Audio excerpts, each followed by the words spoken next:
I, M27, accidentally that discovered proof via T-Mobile data that my girlfriend, F34, of 5 years and mother of my son has exchanged 1,400 plus text and photos with a guy from a town over that she absolutely denies.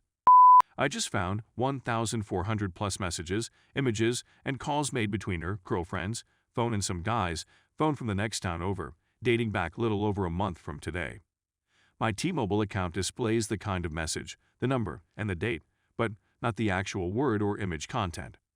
She was on a different phone plan before this, so I'm not sure how long this has been going on. When I challenged her about it, she said she had no memory of this number or any talks with this person. Unbeknownst to her, all call and text records are gone from her phone, which can only be explained if they were manually wiped. She attempted to make excuses, such as her mother using her phone, but there were times when both myself and the other person were messaged at the same time. It doesn't make sense unless her mother was acting as her and spoke with me and this other person. Even if they were talking on the phone, I'm sure her mother wasn't with her at all of the times these discussions and picture exchanges took place. Her lame justifications and lack of recollection of her talks with this person don't match up. She will continue to reject everything from now until the end of time. However, data does not lie. Humans do. At this point, even if she wasn't playing around with some man behind my back, I've concluded that our relationship wouldn't have worked out owing to a lack of a solid foundation of trust and communication. She has repeatedly shown to be untrustworthy and undependable. For example, she feels it's perfectly fine to go on a binge and just disappear for a day or more at a time with no contact to let me know she's okay, where she is, or when she intends to return home. I work away from home, and not knowing who is minding our kids since I can't interact with her irritates me to no end. Despite the fact that I have said that our communication needs improvement and that we have discussed it, she continues to repeat her behaviors and then seems startled when we quarrel again. After the years we've spent together, I'd realized that she really lacks the capacity to understand my point of view or how her actions affect me. She either doesn't comprehend or refuses to consider other viewpoints. It's her tail or nothing. It doesn't help that she hardly works and doesn't have a car, that I had to pay her ticket to get her license reinstated, and so much more. Nearly everything is paid for by me since I work full-time as an engineering tech for Intel while attending school full-time with the GI Bill, so we may try to live the American dream. Only for this to happen. Over 5 years were squandered attempting to transform what began as a youthful and enjoyable but tumultuous romance into a loving family connection. I realize it doesn't seem like much to some of you, but it isn't. It's the innumerable tiny things that mount up over time, the fact that the same old problems recur again and time again, regardless of how they're treated. It's almost cyclical in nature. This is, in a sense, the straw that broke the camel's back. We've conquered a lot of obstacles in the past, but I can't keep doing it. Not to mention that all of the money and effort I've put into finding a home for us will be thrown away to pay for a lawyer so that my time with my kid isn't hampered by her vengeful conduct. Do you believe data recovery experts could recover the deleted text from the Android? It's driving me insane at this point not knowing. I just want to see the truth behind the falsehoods, even if it hurts. I know it has to be done. It's simply tough to do it knowing what will happen as a result. What would you do if you were in this situation? Edit. You're correct, I shouldn't concentrate on acquiring the text message information. I have more pressing matters to attend to, such as finding a counsel. It hurts to let it go and not know the whole truth, but it's not as essential as spending time with my kid and asserting my rights as his father. Update.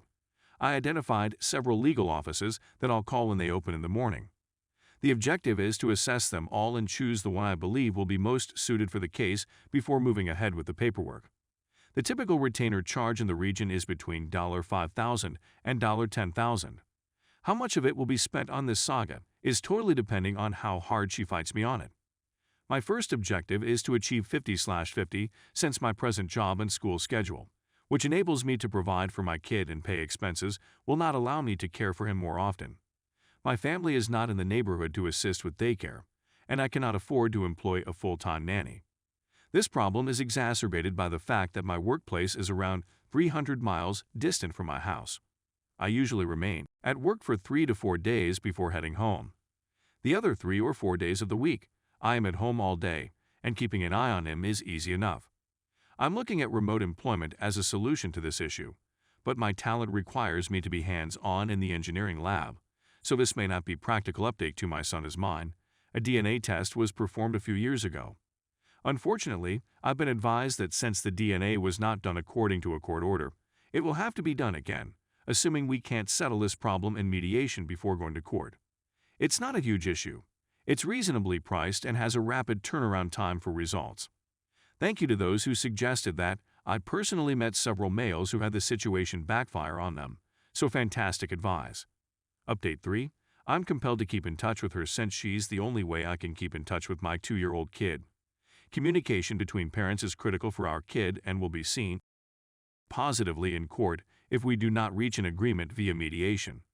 I just keep my statements neutral in tone, to the point, and avoid baited phrases and the like. Fortunately, I did get a few of videos of my kid running about and being his adorable self, which is standard for her to send while I'm gone for business. That was really wonderful. Story 2.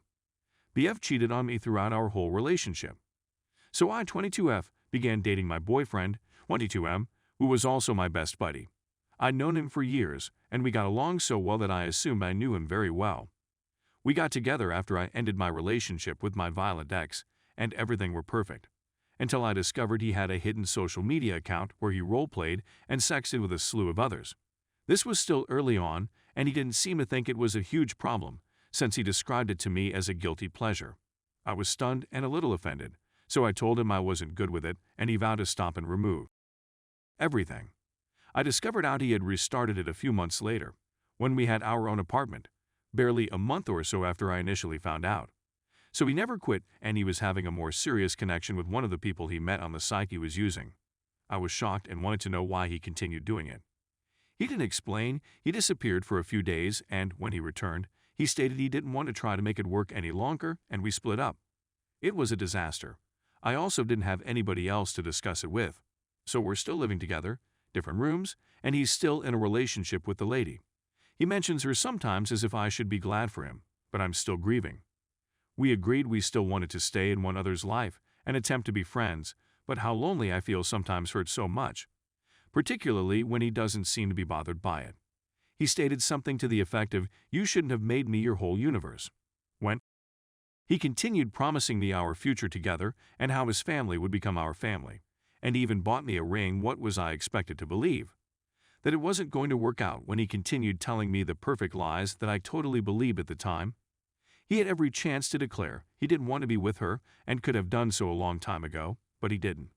He was a coward, and now he is everything, and all I want is for him to realize how I feel. I don't care how much it wounded him. How could he do anything like that? I don't know what to do. I simply don't know how to feel better.